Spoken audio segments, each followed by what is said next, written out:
দিয়েছি তো রক্ত, আরো দেব রক্ত, রক্তের বন্যায় কেটে যাবে অন্যায়।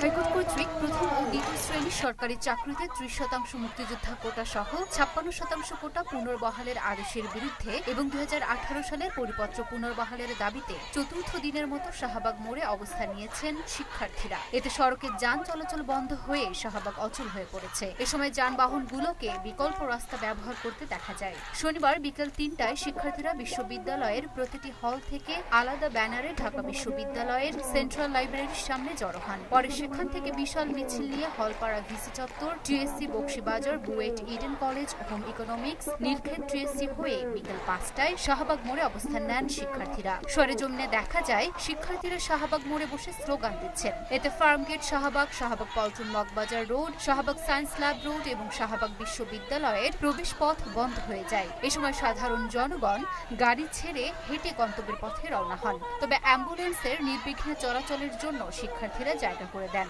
এ সময় শিক্ষার্থীরা অবরোধ শাহবাগ অবরোধ, দফা 1 দাবি 1, কোটা নট কাম ব্যাক, মুক্তিযুদ্ধের মূল কথা, সুযোগের সমতা, সারা বাংলায় খবর দেয়, কোটা প্রথার কবর দেয়, দালালিনা রাজপথ, 18'র হাতিয়ার, গর্জে উঠুক আরেকবার ইত্যাদি স্লোগান দিতে থাকেন।